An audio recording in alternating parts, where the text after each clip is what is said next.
Assalamualaikum warahmatullahi wabarakatuh. Perkenalkan, nama saya Fahrul Razi dengan NIM 213010502014. Saya akan mempresentasikan hasil final tugas besar 2 mata kuliah Perancangan Arsitektur 1 di bawah bimbingan Ibu Nur Hamidah. Di mata kuliah ini saya ditugaskan untuk merancang sebuah kafetaria kampus. Nah, apa itu kafetaria kampus? Kafetaria kampus adalah sebuah tempat atau bangunan di mana Anda bisa memesan sebuah makanan di kasir lalu mengambilnya secara mandiri di kasir juga. Contoh lain dari kafetaria yakni KFC, McDonald's, dan Dole itu merupakan kafetaria yang banyak terlihat di sekitaran kehidupan kita. Adapun kafetaria ini bisa dianggap sebagai kantin, baik itu kantin universitas ataupun kantin sekolah. Adapun lokasi yang saya pilih, lokasi ini terletak di hutan kampus yang berdekatan dengan rumah susun Universitas Palangkaraya dan Fakultas Pertanian jurusan Perikanan. Lokasinya yakni ada di Jalan Hendrik Timang. Lokasi yang digunakan untuk kafetaria yaitu ada yang berwarna merah, itu merupakan lokasi untuk menuju kafetaria yang akan dibangun, dan pada gambar 1, kode nomor 1 itu merupakan jalan untuk menuju ke lokasi 1, dan kode nomor 1, 2, 3, dan 5 dengan luas lebar jalan Hendrik Timang yang lebarnya 8 meter, panjang 700 meter dari jembatan dari jembatan 700 meter. Adapun infrastruktur pada sekitaran tapak yakni terdapat sistem drainase, rambu lalu lintas, jalan maupun tiang listrik.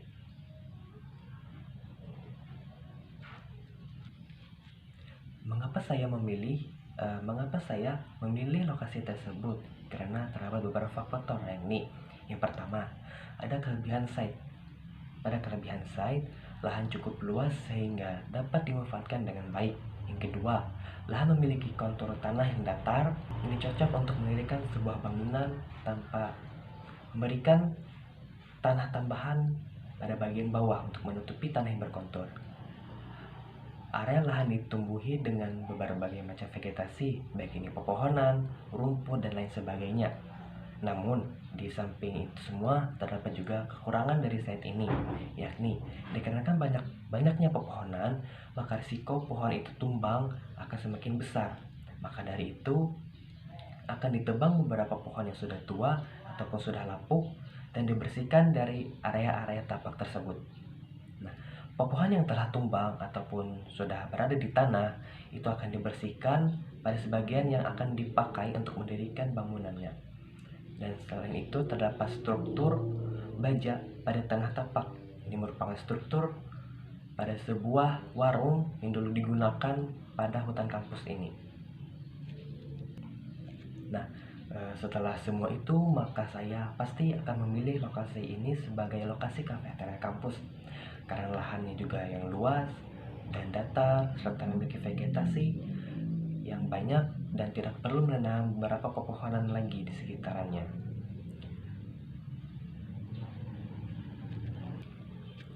Selanjutnya saya akan menganalisa sirkulasi. Analisis sirkulasi untuk mengakses lokasi tersebut yakni Anda perlu masuk atau menggunakan jalan Hendrik Timang ataupun jalan Bukit Keminting untuk mengakses area tapak. Adapun saya akan analisis kebisingan. Area yang banyak kegiatannya itu terdapat di jalan Bukit Keminting, dan Bukit Keminting maupun jalan Hendrik Timang. Namun dari jembatan sampai ke ujung jalan Hendrik Timang, kebisingan tidak terlalu signifikan sehingga area ini cukup sunyi dan tenteram. Selanjutnya saya akan melanjutkan pada analisa vegetasi. Seperti yang saya bilang, area lahan ini banyak sangat banyak ditemui pepohonan sebagai fungsinya yakni sebagai hutan universitas. Selain juga pepohonan terdapat rumputan yang banyak dan lain-lain. Adapun infrastruktur dari area tapak yakni terdapat tiang listrik yang bisa digunakan untuk mengalirkan listrik ke bangunan, dan ada juga sistem drainase untuk mengalirkan pembuangan dari sistem pembuangan pada WC. Adapun untuk analisa selanjutnya, saya akan menganalisa cahaya matahari. Matahari terbit seperti yang Anda lihat pada gambar. Matahari terbit dari arah sana menuju ke arah sana. Lalu area yang panas mungkin akan ditutupi oleh beberapa pohonan sehingga tidak perlu menanam beberapa vegetasi tersebut. Adapun analisa arah angin, karena arah angin menabrak beberapa pepohonan, maka arah angin akan senantiasa berubah ketika bertiup, dan hal itu tidak akan mengenai bangunan secara signifikan. Selanjutnya yakni analisa hujan. Pada daerah sekitaran kampus ataupun kota Palangkaraya, curah hujannya cukup tinggi ketika memasuki musim penghujan. Namun jangan terlalu khawatir, bangunan akan terendam banjir karena terdapat sistem drainase yang akan mengalirkan air hujan ke sungai-sungai kota. Selanjutnya pada musim kemarau, curah hujan akan semakin kecil dan terjadi kekeringan di sekitaran area kampus. Namun solusinya dapat kita lihat terdapat beberapa pepohonan. Pepohonan ini akan melindungi tanah sehingga tanah tidak terlalu kering dan sedikit lembab. Adapun ide desain konsep yang saya gunakan untuk membangun dan terinspirasi dari bangunan tersebut. Saya terinspirasi dari gelombang air dan juga paruh burung enggang. Terlihat dari paruh burung enggang itu terdapat pada bagian atap dari bangunan ini, dan untuk gelombang air juga terdapat pada bagian atap. Untuk bentuk utama atau bentuk dasar dari bangunan ini yakni persegi panjang atau balok, yang kemudian saya potong sebagian tengah, bagian atas saya bikin sedemikian rupa sehingga membentuk melengkung. Dan setelah itu terlihat pada hasil akhirnya itulah seperti itu untuk gambaran sekarang. Namun selain alternatif desain tersebut, saya juga memiliki dua alternatif desain, yaitu alternatif desain 1 dan alternatif desain yang kedua. Dan yang alternatif desain tadi itu adalah alternatif desain yang ketiga. Kenapa saya memilih alternatif desain tersebut? Karena saya suka dengan bentuknya, dan juga dilihat dari bentuknya itu merupakan bangunan yang akan saya gunakan cukup luas sehingga dapat menampung banyak orang, mungkin sekitar 100 orang atau lebih dari itu. Selanjutnya saya akan menjelaskan denah lantai dasar dari bangunan tersebut. Di denah ini terdapat beberapa bagian, yakni bagian luar atau teras, dan juga pada bagian teras ini terdapat tangga yang akan mengakses untuk ke lantai 2 atau ke lantai satunya. Dan saat Anda masuk ke dalam, untuk arah masuk Anda bisa melalui utara bangunan ataupun di bagian timur dari bangunan tersebut. Pada bagian timur terdapat dua pintu yang depan timur dan belakang timur. Saat Anda masuk, Anda akan disambut dengan ruangan yang cukup luas sehingga Anda dapat mengekspresikan diri Anda sehingga ruangan itu menjadi sedikit luas dan mempermudah sirkulasi. Bangunan ini dibangun cukup masif.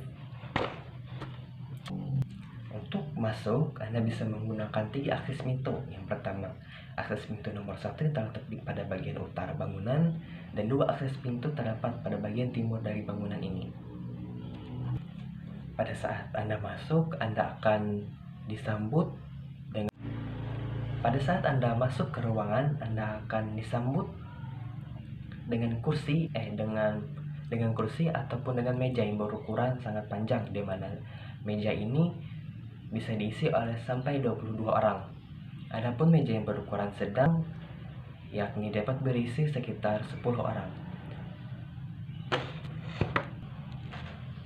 Saat Anda mulai masuk ke bagian selatan bangunan, Anda akan disuguhkan pada area yakni area toilet dan area dapur.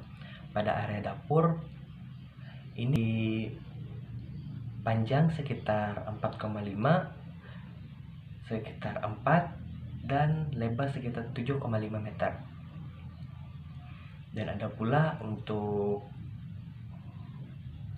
untuk kamar mandi, luasnya panjangnya sekitar 5,25 dengan luas 5,25. Untuk area kamar mandi di sini terdapat 4 WC. Terdapat 4 WC yang dibagi untuk cowok atau pria 2 WC dan untuk wanita 2 WC. Seperti yang dapat Anda lihat, untuk luas bangunan ini sekitar 30 kali 15 meter. Kenapa saya mengambil ruangan yang cukup besar? Karena dengan ruangan ini Anda dapat dibebaskan atau memiliki sirkulasi yang cukup luas, sehingga tidak terlalu mepet atau tidak terlalu padat untuk disinggahi setiap banyak orang, mau dari mahasiswa ataupun orang-orang sekitar. Selanjutnya kita akan beralih ke denah lantai 1, di mana denah ini tidak terlalu besar, namun bisa digunakan juga untuk sebagai area santai.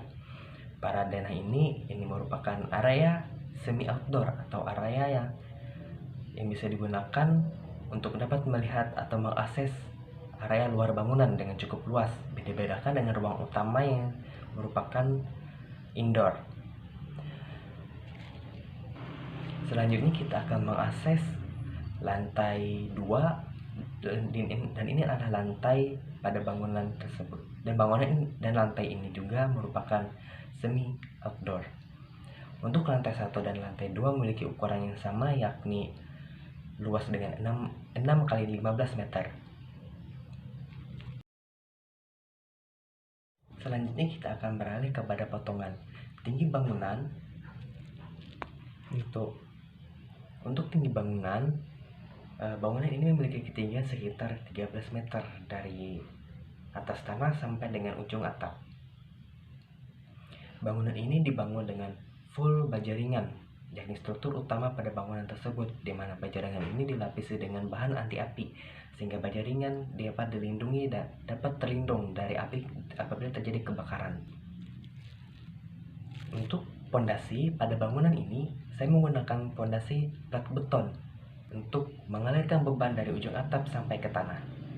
Adapun untuk lantai, yakni menggunakan slab beton waffle yang terbuat dari baja-baja ringan dan dilapisi dengan beton. Lalu di atas slab terdapat lantai keramik pada setiap area bangunan. Dan ini adalah tampak bangunan, baik tampak kiri maupun tampak kanan, tampak depan maupun tampak belakang. Dan ini merupakan kondisi pada bangunan tersebut, dan ini merupakan side plan dari area ya, di mana bangunan tersebut akan dibangun. Ini adalah gambar perspektif bangunan dari luar bangunan dan gambar perspektif bangunan dari dalam bangunan. Dapat dilihat seperti pada gambar yang memasuki pada detail arsitektur, di mana area bangunan terdapat beberapa gambaran, gambar yang cukup abstrak menurut saya. Dan yang terakhir, ini merupakan maket yang telah saya buat sebagai gambaran apabila bangunan tersebut dibangun. Dapat lihat, ini merupakan area masuk ke bangunan. Adapun jalan yang akan digunakan untuk lahan parkir, dan ini merupakan beberapa atau lahan yang akan digunakan sebagai taman kecil pada sekitar bangunan. Dan ini bisa dilihat sebagai area untuk masuk ke bangunan. Terdapat juga tangga untuk akses setiap masuk ke bangunan. Dan ini merupakan bangunan full dengan kaca tebal, full dengan kaca transparan. Bisa lihat. Dan seperti yang saya bilang, ini merupakan atap yang terinspirasi dari burung enggang ataupun gelombang air. Dan ini merupakan atap lengkung untuk pada bagian lantai 1 maupun lantai 2-nya.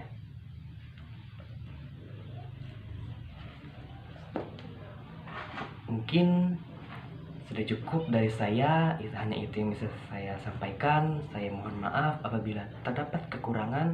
Saya juga mohon maaf kepada dosen pembimbing saya apabila saya ada salah kata. Assalamualaikum warahmatullahi wabarakatuh.